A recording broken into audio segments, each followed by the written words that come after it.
50 साल लगते हैं सफेदी सर पे लाने में। क्या बात है भारती, एक दो दिन का खेल नहीं है, बड़ा गुरूर करते। 50 साल लगते हैं सफेदी सर पे लाने में, ये काला क्या है, लगते 10 मिनट काला बनाने।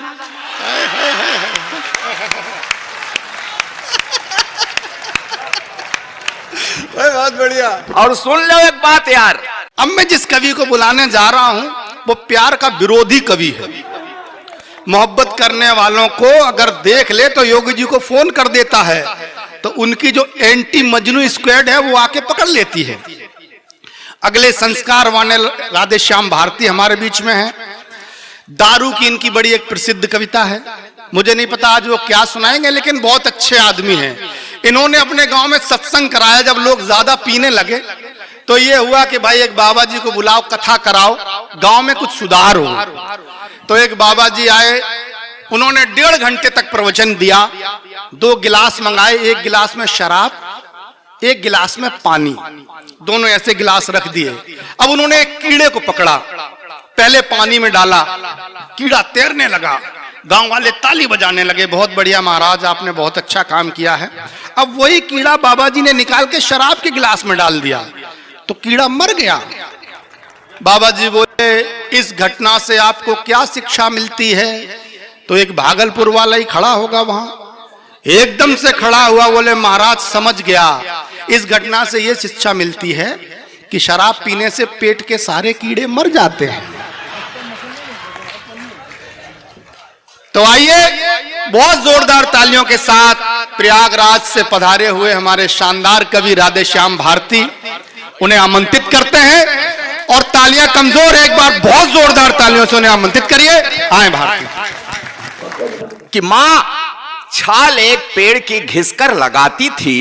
हाँ सुनना, माँ छाल एक पेड़ की घिसकर लगाती थी, वो जख्म सूख जाता था जिस पर लगाती थी। माँ छाल एक पेड़ की घिसकर लगाती थी, वो जख्म सूख जाता था जिस पर लगाती थी। वो छाल अब लगाता हूं राहत नहीं मिलती, माँ छाल के संग ममता भी घिसकर लगाती थी। माँ छाल के संग ममता भी घिसकर लगाती थी। मैले फटे कपड़े मेरे जब धोने लगती थी, मुख देख कर मेरा उदास होने लगती थी। झुंझला के मेरी जिद पे मुझे पीटती तो थी, मैं रोता तो फिर माँ भी मेरी रोने लगती थी। क्या कविता सुना रहे हैं? सुनते हैं आप, ये मैं जानता हूं, मेरा अनुभव है। कुछ देखिए आदरणीय मिश्रा जी, क्या बताऊं, अब ये चेहरा भगवान ने बना दिया है ना, हमारा इसमें क्या दोष है? कहीं किसी मंच पर जाता हूं आजकल, मनोज जी खड़े होते ही कहे कि ये जो सफेद बाल है राख है, तो क्या वो अंगारे पर राख जम गई है?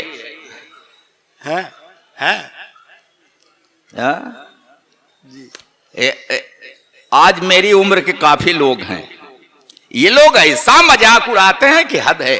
मनोज जी 50 साल लगते हैं सफेदी सर पे लाने में।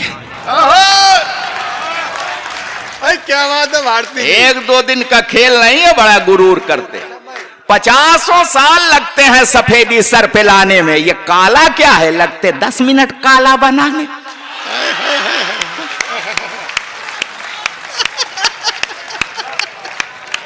बहुत बढ़िया। और सुन लो एक बात यार, तो कह रहा था मैं कि वक्त है, वक्त है जिसने तुम्हें रूपवंती कर दिया। चंदन जी बैठे हैं, देखिए ये भी खूब हंसते हैं। और कहीं नहीं, जहां मैं मंच पर रहूंगा तो मेरे ही बगल आकर के बैठेंगे, कुछ बोलते रहेंगे इधर उधर। इसलिए कह रहा हूं कि इनकी सूरत देखिए, वक्त है जिसने तुम्हें रूपवंती कर दिया, लेकिन याद रखना जाने कितनों को इसी ने किंवदंती कर दिया। गुरूर मत करना, वक्त है जिसने तुम्हें रूपवंती कर दिया, जाने कितनों को इसी ने किंवदंती कर दिया। देखकर मुझको हंसो मत, मैं भी गब्बर था कभी, वक्त ने गब्बर से मुझको बसंती कर दिया। बहुत बढ़िया भारती जी, वाह। क्या अब इसमें हमारा दोष क्या है, आप लोग बताइए।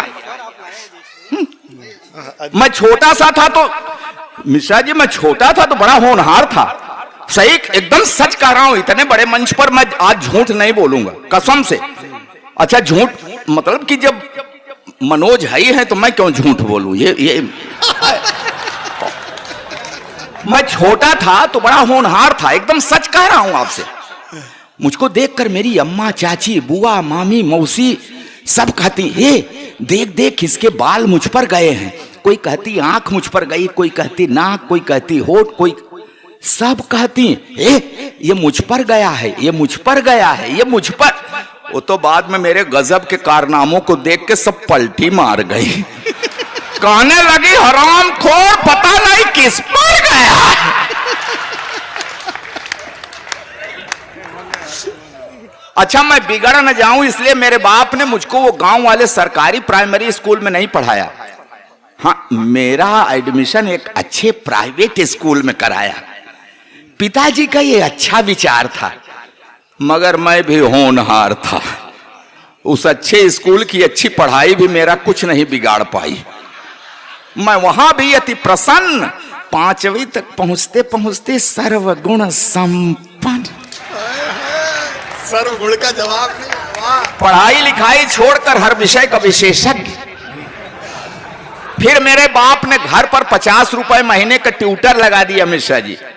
वो ट्यूटर मुझको 5 रुपए की पढ़ाता था, 45 की ठुकाई करता था। अच्छा, मेरे ठुकाई कार्यक्रम में मेरे पिताजी भी रेगुलर सहयोग करते थे। कभी कभी फूफा, मामा, मौसा जी भी अपना कीमती वक्त देते थे। मैं शाम को पढ़ता जरूर, फिर पिटता जरूर, फिर रोता जरूर। जिस रोज नहीं सुनते मेरा रोना, मोहल्ले वाले आके पूछते, आज बबुआ की तबीयत खराब है क्या?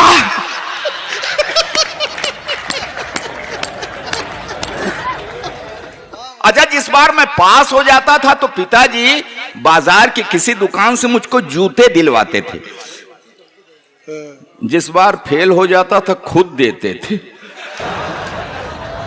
इसी तरह बाल लीलाएं दिखाते हुए मैं इंटरमीडिएट में पहुंच गया तो मेरे बाप ने नई मोटरसाइकिल दिलवा दी कि मैं ठीक समय पर विद्यालय पहुंच जाऊं। मैं ठीक समय पर पता नहीं कहां कहां पहुंच गए। फिर एक दिन ठीक समय पर पुलिस पहुंच गई, फिर मैं ठीक जगह पर पहुंच गया। फिलहाल 6 महीने के बाद तिहाड़ की तीर्थ यात्रा करके वापस लौटा तो मेरे बाप ने कहा कि देख, तेरे अंदर सभी लक्षण उभर आए हैं, ऐसा कर अब तू कवि बन जा। तो आप सभी पढ़े लिखे लोग हैं, पढ़ा होगा आपने, वियोगी होगा पहला कवि, आह से उपजा होगा गान। आह से गान, आह से कविता निकलती है। और आह कब निकलती है? जब पढ़ती है। मुझको अकेले आप लोग देख के हंस रहे हैं, सब पर पढ़ी है। अच्छा, जिस पर जैसी पढ़ी है वैसे उसकी कविता। जिन्हें बीबी ने पीटा करुण रस में गुनगुनाते हैं, पिटे जो प्रेमिका से वो सभी श्रृंगार गाते हैं। जिन्हें पब्लिक ने पीटा बन गए वो वीर रस के कवि, और जो थाने में पीटे हैं हास्य की कविता सुनाते। एक बार समवेत तालियां आपकी चाहिए। जोरदार भाई भारती जी, क्या बात है। बड़े आनंद का ये देश है, बड़े आनंद का देश है मित्रों। सब कुछ यहां हो रहा है। आदरणीय स्वर्गीय रमेश चंद्र मिश्र अंगार जी, देखिए उनको, उनकी फोटो लगी है, मंच से नाम लिया गया, आप सब उनको जानते हैं। मित्रों, 4 पंक्तियां मैं कहूंगा कि सच्चाई से नजर मिलाना सबके बस की बात नहीं। सुनिएगा कि सच्चाई से नजर मिलाना सबके बस की बात नहीं। गैर के गम में खुद को जलाना सबके बस की बात नहीं। दौलत वाले कई करोड़ का महल बना तो लेते हैं, किसी के दिल में जगह बनाना सबके बस की बात नहीं। बहुत बढ़िया, वाह वाह। तो ऐसे लोग समाज में होते हैं जिनका नाम बरसों तक, युगों युगों तक लिया जाता है। स्वागत है।